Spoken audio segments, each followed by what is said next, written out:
favorite things to teach you is, of course, how to get pork crackling perfect every single time. And in the kitchen with me today is Rory. Okay. Rory, now I have been teaching pork belly with perfect crackling for many years. And in fact, we wanted to call me the pork princess on social media, but we realized it would be career limiting. So, so with pork belly, have you ever cooked pork belly before? Not for a long time. No. Okay, so when we are cooking pork belly or pork loin or even a pork roast, we want to make sure we get that crackling perfect every single time. And now it can be stressful for quite a few people, but this is the easiest way to do it. So what we've got here is some beautiful pork belly, and what I want you to do is when you're buying the pork is actually have a look at what you're buying. So if you can see here, it's a nice amount of meat. It's not just complete fat, so definitely pick those up and have a look. What we're going to do here is, in a lot of recipes, they tell you to put this in the fridge overnight and dry that skin out. Have you ever seen that when they recommend? No. Sorry. Okay, so what we're going to do is, instead of doing that, we are just going to dry this pork off, and that is the easiest thing to do. And I'm just using some nice paper towel. Depending on where you bought this from, and it might be supermarket, it might be butcher, often they will score it. So when we say score the pork rind, it's when they've made those little slit cuts in the pork rind there. And what that does is it actually helps put the heat through there and get a nice crackle. However, you do not even need to do that. I can get you to crackle this pork absolutely fine just all by itself.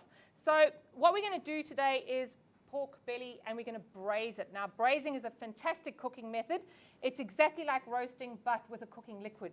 So when I say a cooking liquid, generally we would start with a weak chicken stock and then really build up on that flavor. So please don't braise in just plain water or milk or anything. It really does need that flavor and that personality to come through.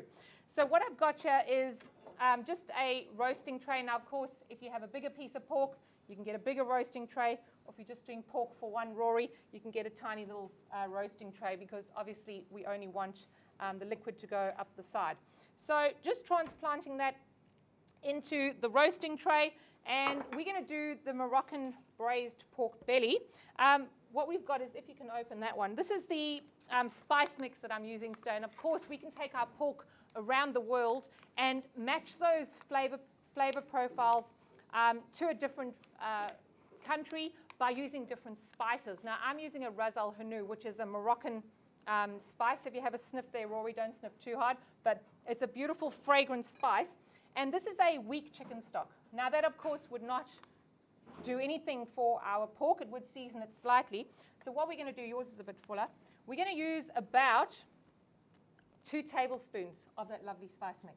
Okay, so if you have said to your guests or to your friends and family, if you are giving them a Moroccan pork belly, we need to smell Morocco, taste Morocco, see Morocco. So you can see here that's a lovely color that we've got there.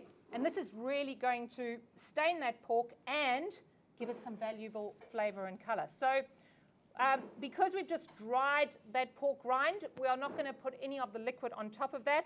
This I'm going to reserve for later on, because this is going in the oven for an hour and a quarter, and you might have to top it up during the cooking process. So always remember that. As you can see here, we've gone about halfway up the side there. It's not submerged. Obviously, that's going to be difficult to carry if I go any deeper than that. But what we can do is, if you have pork where it's come off the rib and some of your pork is considerably lower in the water, what we can use are pork high heels, okay? Onion slices, Rory, all right? And these could be put under there just so that all of our rind here is at the same level. That is what we are trying to do, is get all of that pork rind at the same level so that it cooks nice and evenly. Now, of course, those onions will add to the flavor. I've also said to add some pears. So these will all roast down and become beautiful and caramelized, and they can actually become part of the dish. So these are just, I'll just put in a few. Those are really going to cook down, and we've got some of the lovely onions, and I'll just pop them in the side. And then this is ready to go in the oven, and all we have to do is one more thing: season it. We're going to season this lovely rind with some salt. Now, this is just a sea salt or a standard table salt, and what I've got is a little tea strainer. And what that does is it helps us get a nice even covering. I call it salt snow, okay? And if you can see there, it's just going to season that skin perfectly and help us with getting a bit of heat into there and getting that lovely pork to crackle. Now, you can use a rock salt, but with rock salt you would have to brush this with oil to get the rock salt to stick onto there. So I prefer a finer sea salt, and that is now ready to go in the oven. What do you think, Rory? Looks good. Is that difficult? No, very easy. It's too easy. All right. So Rory, I forgot to mention one very important thing. When we're going to put this in the oven, and I love to use my equipment so that I don't have to work too hard. What we're going to do is when we put this lovely tray in the oven, I'm actually going to put it right on the bottom shelf, because in 45 minutes or an hour and a quarter, when your guests are wanting pork crackling and you have a look inside the oven and the pork has not crackled, this is a perfect opportunity to use our oven to our advantage. So I'm going to put this in on a Serco roast, so just fan-forced oven. I'm going to go 220 because remember, we've got that lovely braising liquid and that is protecting our pork. But if you want the crackling, what I'm going to do is pop that in the bottom of the oven, the very, very lowest shelf. And then when we want the crackling, we don't ask the pork to crackle, we tell it to crackle. And the way we do that is we're going to pop the grill on. And between the grill and the lovely long-distance relationship of that heat, this pork belly will have no choice but to pop out the crackling. It is my secret that I've been teaching for 20 years, and now you know the secret as well. So you are actually going to live happily ever after, Rory. How does that feel? It's nice. Is that good? Okay, let's pop that in the oven. Bottom shelf, here we come.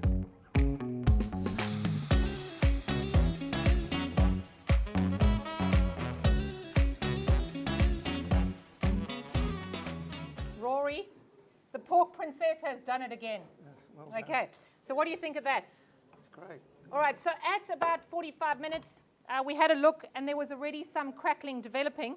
So I wasn't too stressed about this one, but you saw me at the end when we had a look at it, it wasn't quite perfectly formed. So all I did was I left it on the bottom of the oven, I put the grill on, and then that was about 5 minutes. Now you do need to stand by when you have that grill on because it can burn pretty quickly.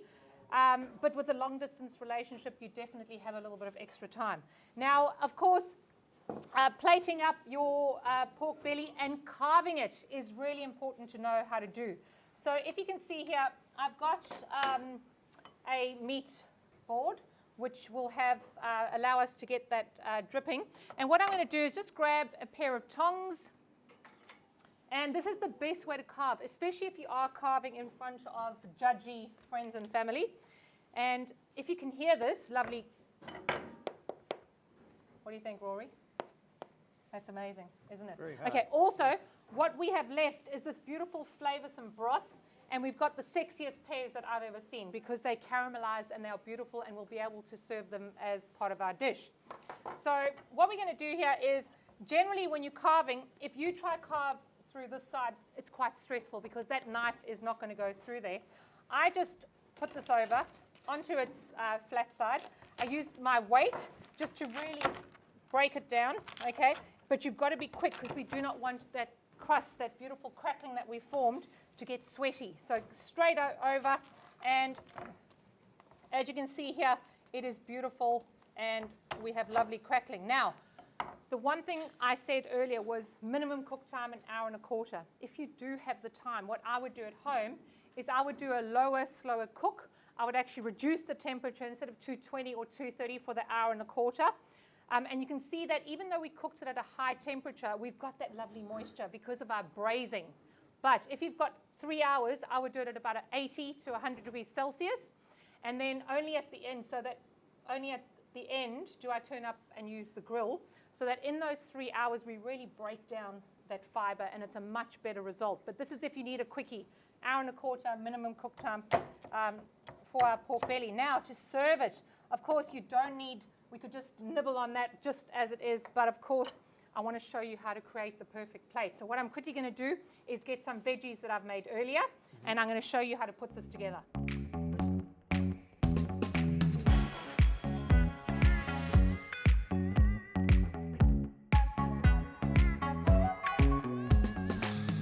So some beautiful roast veggies. Now, of course, you can have anything that you want with this. I like to buy veggies that are in season, so it really doesn't matter. This is a bit of cauliflower that I've roasted up, from raw, just pop it in the oven at the same time, nice and hot and fast. I've also got some steamed broccoli or broccolini. I like steamed here because this is quite a rich dish, and I definitely want that little signature of freshness. Now, this beautiful puree, this is actually a carrot puree. Now, I actually did some roast carrots in the oven, nice and swear-word hot oven. And as you can see, I've got that lovely brown, that caramelization, just with peeled carrots. I've got a little bit of stock in there. And then all I'm going to do is blend it down on our NutriBullet or the food processor until we get a lovely, smooth, and very gorgeous carrot puree. Now, I've chosen a gorgeous plate. Plates are so important because they really can change a dish and make it look more expensive. I also just happen to have a spoon.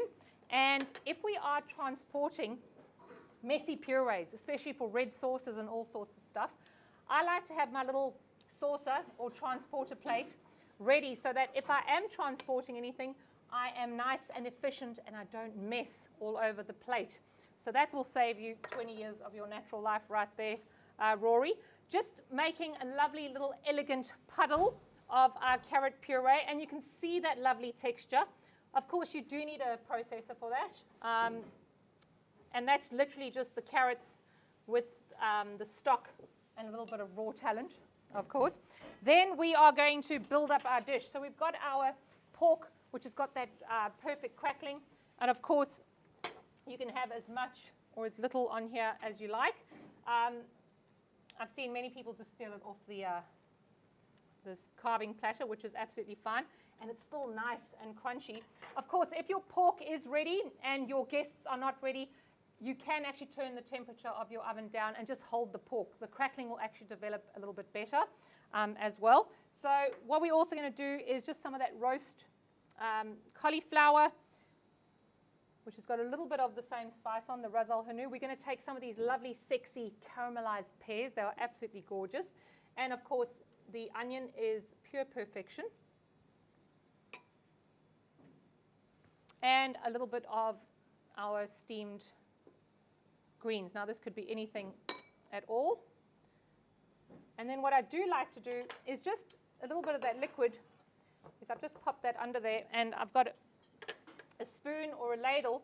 And if you are worried about this fat, you see that all the fat there, we don't have a lot of fat in this one, but a good trick is to take ice cubes.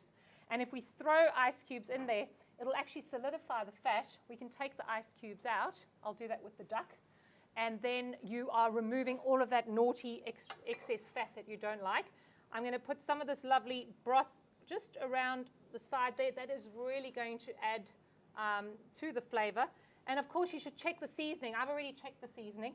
You want to make sure that it is perfectly seasoned. This is an opportunity to either add more salt or a little bit of stock if you find it's not strong enough. And if you've made it too strong, of course, you can put a little bit more liquid in and cook, and it should actually spread that saltiness out of there. Now, of course, I love to use edible petals. Now, I've got an edible vertical garden at home, and I've got access to petals, but of course, if you don't have to put these on. But I love how beautiful and colorful that looks, and looks much more expensive, don't you think, Chef Rory? Yeah, definitely. Yes. So that is it. The pork princess, like I said, you will now, for the rest of your natural life, Rory, be able to make pork crackling perfectly every time. What do you think? It's Yeah? great, yes. Yeah, excellent. So there it is, guys, our pork belly with perfect crackling on a carrot puree with sexy vegetables. Enjoy. Should we taste? Let's do it. Okay.